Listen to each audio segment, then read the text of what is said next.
샬롬 샬롬 샬롬 샬롬. 하나님 사랑합니다. 여러분 주 안에서 사랑합니다. 스가랴 10장 말씀 12절에 견고케 하리라 라고 말씀하고 계십니다. 내가 그들로 야훼를 의지하여 견고케 하리니 그들이 내 이름으로 행하리라. 나 야훼 말이니라. 학개와 스가랴 두 선지자의 1차적인 목적은 성전 기초를 놓고 건축하지 못하고 있는 유다 백성들을 격려하고 용기를 주어서 성전 건축을 완공하도록 하는 것이었습니다. 학개와 스가랴 1차적인 목적이 그렇습니다. 유다 백성들은 숫자도 적고 돈도 없고 권세도 약한 그런 아주 연약한 백성들이었죠. 하나님 말씀은 하드락 이렇게 말씀합니다. 하드락이라는 뜻은 하드 강하다, 락은 약하다 이런 뜻을 가지고 있다. 이런 하드락의 원리로 유다 백성들이 아무리 약해도 전능하신 하나님을 의지하면 강해진다라는 것인데 이것을 스가랴 선지자가 전파합니다. 그럼 우리 유다 백성들은 용기를 얻고 하나님께 구함으로 능력을 받아서 결국 4년 말인 BC 516년에 스룹바벨 성전을 완공합니다. 오늘 이 스가랴 10장의 제일 중요한 주제는 인간은 약할 그때에 하나님을 의지하면 하나님의 전능하신 능력이 나타나 강한 존재가 된다라는 거죠. 이는 내가 약할 그때 곧 강하리라. 고린도서 12장 10절에도 말씀합니다. 약한 유다 백성들이지만 하나님을 의지함으로 BC 516년 스룹바벨 성전을 완공하죠. 사마리아인들과 페르시아인들이 방해를 해도 전부 물리치고 완공을 합니다. 그리고 이 원리는 이스라엘 역사 속에 계속 적용이 됩니다. 예수님 초임 때도 이 원리가 적용이 되죠. 오실 그때 유대 백성들은 매우 약한 존재였고 그들은 로마의 속국이었고 또한 약한 백성이었고 그러나 그 약한 백성들로부터 예수님이 오십니다. 구원이 유대인에게서 남이니라. 요한복음 4장 22절의 말씀처럼 메시아가 유대인에게서 나와 이방인까지 구원받는 위대한 역사를 이루었습니다. 스가랴 9장은 예수님이 나귀를 타고 예루살렘 성에 입성했을 때에 대한 예언이고 그는 공의로우며 구원을 베풀며 겸손하여서 나귀를 타나니 나귀의 작은 것 곧 나귀 새끼니라. 9장 9절이죠. 예수님이 나귀 새끼를 타고 입성하실 것을 스가랴 9장이 예언하고 있었고 그것이 그대로 이루어졌습니다. 신약에 내가 그들에게 이르되 너희가 좋게 여기거든 내 고기를 내게 주고 그렇지 아니하거든 말라. 그들이 곧 은 30을 달아서 내 고가를 삼은지라. 야훼께서 내게 이르시되 그들이 나를 헤아린 바 그 중가를 토기장에게 던지라 하시기로 내가 곧 그 은 30을 야훼 전에서 토기장에게 던졌다. 스가랴 11장 12~13절에도 증거합니다. 스가랴 11장의 예언은 가룟 유다가 예수님을 은 30에 팔고 양심의 가책을 느껴서 제사장에게 도로 갖다 준 내용이 나타납니다. 그래서 제사장들이 그것은 핏값으로 받은 것이니까 나와는 상관이 없다. 더러운 돈이니 성전에 들어올 수 없다고 말하며 돈을 받지 않고 그 돈으로 토기장의 땅을 삽니다. 토기장의 땅은 가장 싼 땅으로 행렬병자 나그네가 죽으면 그것을 묘지로 삼는 땅을 마련했던 그런 것이죠. 스가랴서 11장은 유대인과 가룟 유다가 예수님을 배척함으로 말미암아 받게 되는 재앙을 말하는 것입니다. 유대인들은 AD 70년에 로마 장군 타이터투스에 의해서 완전히 멸망하고 150만 명이 죽고 다치는 재앙을 당하게 됩니다. 그러므로 스가랴서 9장은 예수님이 예루살렘 성에 입성하는 것이고 11장은 유대인들이 예수님을 배척함으로 로마에 의해서 멸망당할 것을 예언하고 있습니다. 그렇다면 스가랴서 10장은 어떤 내용일까? 그것은 유대인들이 하나님의 능력을 받아서 전 세계에 복음을 증거하고 그렇게 함으로 하나님의 택한 백성들을 불러 모으시는 사도행전의 역사를 예언하고 있습니다. 스가랴서 10장의 핵심 구절은 12절이죠. 내가 그들로 나 야훼를 의지하여 견고케 하리니 그들이 내 이름을 받들어 왕래하리라. 나 야훼 말이니라. 야훼 하나님이 유다 백성들을 강하게 하는 능력을 주셔서 그들이 도처에 예수의 이름으로 행하게 할 것이라는 그러한 말씀이죠. 그 결과 수많은 사람들이 전 세계에서 예수 이름을 믿고 예수께 돌아오게 될 것이며 하나님이 휘파람을 불어가지고 택한 백성들을 모으게 될 것이라는 말씀이죠. 우리 성도들은 다 약한 영역이 있습니다. 나는 약한 곳이 없다고 말하는 사람 바로 그것이 가장 약한 것일 수도 있겠죠. 약한 영역이 있으면 이게 망하는 것인데, 약한 영역이 있고 약한 사람이 하나님께 능력을 구하면 또한 강한 사람이 될 수도 있다 하더라기에요. 그렇죠? 악한 사람이 야훼를 의지하면 강해진다. 이것이 스가랴서 10장의 예언의 중심입니다. 약해서 거기서 강한 능력이 나오는 것, 약할 때 곧 강함이라. 바울 사도도 그렇게 고백했죠. 사람이 강하다고 할 때는 곧 그때가 약할 때이다. 우리는 오늘 약해도 걱정할 필요가 없습니다. 약해도 하나님이 함께 하시면 절대 망하지 않는다. 하나님을 의지하면 하나님의 전능하신 능력이 우리를 더 강하게 할 것이기 때문이다. 성도들이 강해질 수 있는 능력의 원천은 오늘 본문 3가지로 봅니다. 첫째는 성도들이 강해질 수 있는 능력의 원천은, 성도들이 강해질 수 있는 능력의 원천은 바로 누구? 하나님이시다. 예를 들어서 이곳에 전구가 없어요. 전구가 노력을 열심히 하면 불이 들어오는 게 아니죠. 코드를 뽑으면 불이 들어옵니다. 또한 전구에 이상이 없으면, 연결된 필라멘트가 끊어지지 않았으면, 전기와 연결되는 것이 분명히 있어야 되죠. 능력의 원천과 연결이 되어야 합니다. 전구의 능력의 원천은 발전소. 발전소가 없는 전구는 쓸모가 없겠죠. 마찬가지로 우리 성도들의 능력의 원천은 성령 하나님, 야훼 하나님이십니다. 야훼 하나님과 코드가 꽂히면 전능하신 능력이 우리의 삶에 흐르게 되어 있다는 거죠.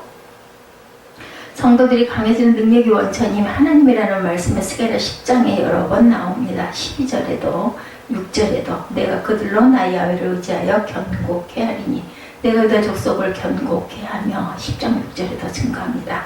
10장 3절에도 만군의 야훼가 그 무리 곧 유다 족속을 공고하여 그들로 전쟁에 준모와 같게 하리니, 유다 백성들은 이 능력으로 성전도 완공하고 마카비 전쟁에서도 이기고 온 세상에 복음을 증거하는 나라가 됩니다. 봄빛 때에 야훼 곧 번개를 내는 야훼에게 비를 구하라. 무리에게 소낙비를 내려서 밭에 채소를 각 사람에게 주리라. 1절이죠. 필요할 때 비를 주겠다고 말씀합니다. 비는 물질적인 필요의 근본이기도 하지만 영적인 축복의 상징이기도 하죠. 또한 5절에 내가 수용소를 벌하리라. 만군의 야훼가 그 무리 곧 유다 족속을 권고하여 돌보심도 주신다. 야훼가 그들과 함께 한다고 말씀합니다. 임마누엘 하나님께서는 하나님이라는 것. 내가 유다 족속을 견고하게 하며 요셉 족속을 구원할지라. 6절이죠. 죄로부터 구원, 지옥으로부터의 구원을 주신다. 하나님은 능력의 근원이고 구원의 근원이고 축복의 근원이다. 하나님이 성도들에게 능력을 주신다는 약속은 성경 곳곳에 있습니다. 신명기 33장 25절에 모세는 죽기 직전에 아셀에게 내 사는 날을 따라 능력이 있으리로다 라고 축복을 하시죠. 또한 오직 야훼를 앙망하는 자는 새 힘을 얻으리니 독수리의 날개침에 올라간 같을 것이요 다른 박질하여도 곤비치 아니하겠고 걸어가도 피곤치 아니하리로다. 우리 성도들은 독수리 날개가 달려 하늘을 나는 것, 연약할 때 성령께서 우리에게 힘을 주시면 독수리의 날개침과 같이 하늘을 날게 되는 강인한 능력을 입게 된다. 야훼를 앙망하면 독수리같이 달려날아갈 수 있다는 거죠. 독수리는 균형 감각이 굉장히 놀랍고 속도가 빠르고 눈이 좋아서 아주 멋있게 날아가죠. 아무리 약한 우리라도 야훼를 앙망하면 독수리 날개가 달려 균형이 있고 힘이 있게 힘차게 하늘을 날아갈 수 있다. 이것이 하나님의 약속입니다. 그럼에도 불구하고 사람들은 2가지 위험에 빠지죠. 능력의 원천인 하나님을 잘못 찾습니다. 첫째는 자기 자신의 능력을 신뢰하게 되고, 하늘은 스스로 돕는 자를 돕는다는 말이 있습니다. 성경은 스스로 돕는 자를 돕는 것이 아니라 야훼를 앙망하는 자를 돕는다고 말씀하죠. 인간의 능력으로 봄빛 때에 비를 내릴 수가 없습니다. 소나기도 내릴 수가 없습니다. 번개도 칠 수가 없습니다. 사람들은 다 자기 안에 잠재 능력이 있어서 그 능력을 끄집어내야 한다고 말하지만 인간의 능력으로 죄와 지옥에서도 건져낼 수가 없습니다. 사람들은 자기 자신 안에서 능력을 끄집어내려 하지만 능력을 끄집어내도 소용이 없다는 거죠. 우리 자신의 능력은 아무것도 아닙니다. 예, 능력이 조금 더 있다는 사람 아니면 능력이 아주 없다는 사람의 차이도 50보 100보. 사람이 진짜 강해지는 것은 자신의 무능과 연약함을 고백하고 야훼 하나님께 능력을 구하면 그것이 곧 강인함, 강한 능력의 힘이 된다는 비결. 자기 자신에게 체면을 걸어도 소용이 없죠. 예, 아버지 나는 약합니다. 나는 부족합니다. 나에게 능력을 주시옵소서. 아버지가 여호와를仰망하는 자에게 독수리 날개치 같은 능력을 주신다고 하셨으니 내 인생에 독수리의 날개를 달아주옵소서. 이렇게 우리가 기도해야 합니다. 자기 자신의 능력을 의존하는 사람은 어느 순간 한계에 부딪히게 되고 그 꺾이게 된다는 것 잊지 말아야 되겠죠. 하나님의 능력은 한계가 없는 무한한 능력이죠. 그리고 또한 무소부재한 능력, 어느 곳에서나. 예, 또 다른 하나는 사람들이 다른 원천에서 능력을 구한다는 것 2절에 대저 드라빔을 헛하는 것을 말하며 복술자는 진실자는 것을 보고 오직 꿈을 말한 즉 그 위로함이 헛됨으로 백성이 양같이 유리하며 목자가 없으므로 공고를 당하나니 내가 목자들에게 노를 바라며 내가 수염소를 벌하리라. 만군의 야훼가 그 무리 곧 유다 족속을 권고하여 그들로 전쟁의 준마와 같게 한다. 3절에 증거하죠. 사람들이 하나님께 능력을 구해야 하는데 드라빔에게 구한다. 뭐에게 구하는 거예요? 우상. 이 조그만 형체를 만들어 놓고 구하는 거죠. 복술자에게 구하고 헛된 꿈에게 구한다는 것입니다. 드라빔은 조그만 트로피같이 생겼고 각 가정마다 수호신이라고 두었다고 그러죠. 예레미야 선지자는 백성들에게 강하게 경고합니다. 만군의 야훼 이스라엘의 하나님이 이같이 말하노라. 너희 중 선지자들에게와 복술에게 혹하지 말며 너희가 꾼과 꿈도 신청하지 말라. 예레미야 29장 8절입니다. 점쟁이한테 다니지 말아야 되겠죠. 복술자를 찾지 말아야 되겠습니다. 사주팔자 뭐 이런 점치는 건 하지 않아야 되겠죠. 다 어리석다. 꿈에 너무 의존하지 말아라. 꿈보다 더 정확한 하나님의 말씀에 의지해라. 하나님 위에 다른 원천에게 능력을 구하면 능력만 오지 않는 것이 아니라 죄함도 같이 온다는 걸 잊지 말아야 되겠다. 그 위로함이 헛됨으로 백성이 양같이 유리하며 목자가 없으므로 공고를 당하나니 2절이죠. 유리하고 방황하며 공고를 당한다고 말씀합니다. 하나님이 주시는 능력의 강도는 둘째 하나님이 주는 능력의 강도는 어떠하냐. 사람들은 그렇습니다. 우리의 능력은 95%이고 5%가 모자라니 하나님께 그 5%만 채워달라고 하죠. 그런 것이 아니죠. 하나님께 나의 부족한 것을 채워달라는 것이 아니라 구원을 받아도 내 자유의지로 50%를 믿었으니 하나님은 내 50%만 채워주세요 라고 말하는 것은 알미니우스의 그 주의다. 100% 모두 하나님의 은혜인 거죠. 너희가 그 은혜를 인하여 믿음으로 말미암아 구원을 얻었나니 그것이 너희에게 난 것이 아니요 하나님의 선물이라고 에베소서 2장 8절에 증거합니다. 전부가 0.01% 노력하면 불이 살짝 들어가고 코드를 꼽으면 확 들어오는 게 아니죠. 우리가 약하면 하나님의 정량하신 능력으로 우리를 덮어버립니다. 스갈에서 십자가의 능력은 하늘의 기상을 움직이는 능력이다. 이렇게 볼 수가 있습니다. 3절이죠. 봄비 때 비를 내리는 능력. 내가 목자들에게 노를 바라며 내가 수염소들을 벌하리라. 악한 자들에게 벌을 주는 능력이 있다라는 겁니다. 하나님이 제일 중요한 능력은 약한 유다 백성들로부터 메시아를 보내어 전 세계에 흩어져 있는 하나님의 백성들을 불러 모으신다라는 것. 모퉁이 돌이 그에게로, 말뚝이 그에게로서, 싸우는 활이 그에게로서, 권세자 보는 자와 다 일제히 그에게서 나온다고 사실이 증거합니다. 모퉁이 돌, 말뚝, 싸우는 활, 권세 잡은 자, 이 네 가지 표현은 전부 다 메시아에 대한 고전적인 표현입니다. 예수님은 모퉁이 돌로 교회의 기초가 되셨고 말뚝으로 교회를 세우시는 분이셨죠. 예수님은 싸우는 활로 원수를 물리치시고 권세 잡은 자로 교회를 다스리는 분이라는 것. 그러므로 하나님의 전능한 능력은 약한 유다 백성들로부터 메시아를 보내어 하나님의 택한 백성들이 전 세계에 흩어져 있어도 휘파람을 불어 모으신다라는 거죠. 구원의 능력입니다.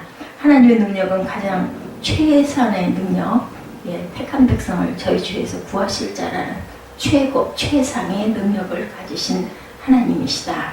예수 그리스도로 그리하여 땅에 오셨죠. 내가 그들을 애굽 땅에서 이끌어 돌아오며 그들을 아수르로부터 모으며 길앗 땅과 레바논으로부터 그들을 이끌어 가리니 그거 할 곳이 부족하리라 10절에 증거합니다. 이 예언들은 영적으로 우리가 보면 하나님은 당신의 백성들로부터 메시아를 보내어 전 세계에 흩어진 택한 백성을 불러 모으신다는 영적인 예언으로 보아야 할 것입니다. 유대인들에 대한 하나님의 입장은 바울이 명확하게 이야기하고 있죠. 로마서 11장 1절에 그러므로 내가 말하느니 하나님이 자기 백성을 버리셨느뇨? 그럴 수 없느니라.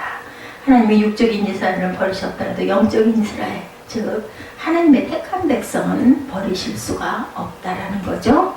5절에 그런즉 이와 같이 이제도 은혜로 택하심을 따라 남은 자가 있느니라. 로마서 11장 5절에 증거합니다. 유대인들도 택함을 받은 남은 자만 구원을 받고 이방인도 택함을 받은 남은 자들만 구원을 받는다라는 것. 택함이 중요합니다. 택정함이. 하나님의 택함받은 남은 자가 아닌 사람들은 복음을 들어도 믿지 않고 성경을 읽지 않고 교회에 나오지도 않고 하나님을 욕하고 천국도 믿지 않습니다. 하나님은 온 세계를 통해서 흩어진 하나님의 백성을 모으시러 오신 것이 목적이라는 것. 하나님의 전능하신 구원의 능력은 결국 메시아를 통해 자기 백성을 구원하는 것으로 나타나죠. 이것이 사도행전의 역사라고 드리는 말씀입니다. 하나님의 능력 주셔서 강하게 하신 결과는 세 번째, 하나님 능력을 주셔서 강하게 하시는 결과는 12절 후반절이죠. 그들이 내 이름을 받들어 왕래하리란다 야훼의 말이니라. 하나님의 능력을 주셔서 강하게 하신 첫 번째 결과는 그들이 하나님의 이름을 받는다는 거죠. 그들이 내 이름으로 행하리라 라고 말씀합니다. 왕래하리라, 행하리라. 세번역에는 행하리라. 하나님의 능력은 사람으로 하여금 담대히 예수 그리스도의 이름을 믿고 신앙을 고백하게 합니다. 핍박이 오고 환란이 와도 담대히 예수 이름을 고백하고 증거하죠. 신앙에 능력 없는 사람들은 자신 예수를 믿는 성도라고 말하지 않죠. 하나님의 능력으로 강하게 하시면 사람은 담대히 예수 이름을 믿는다고 고백하게 된다는 것. 베드로와 요한이 말하죠. 사도행전 4장 19절에 베드로와 요한이 대답하여 그랬대. 하나님 앞에서 너희 말 듣는 것이 하나님 말씀 듣는 것보다 옳은가 판단하라. 공회 사람들이 핍박을 해도 베드로와 요한은 하나님의 말씀을 듣는 것이 더 옳은가 판단하라고 말합니다. 이 베드로도 며칠 전만 해도 예수 그리스도를 부인하고 저주하고 욕한 사건이 있었죠. 요한도 옷 벗김을 당하고 도망을 갔던 제자입니다. 그러나 오순절 성령의 능력을 받더니 예수 이름을 담대히 고백하게 되었다는 거죠. 두 번째 결과는 왕래하리라는 것. 왕래하리라는 것. 12절에 보니까 행하리라. 내 이름으로 행하리라. 왕래하리라. 세계 도처를 다 행하리라는 거죠. 복음을 가지고 증거한다는 말씀이고 자신의 고백하는 신앙을 따라 산다는 말이기도 합니다.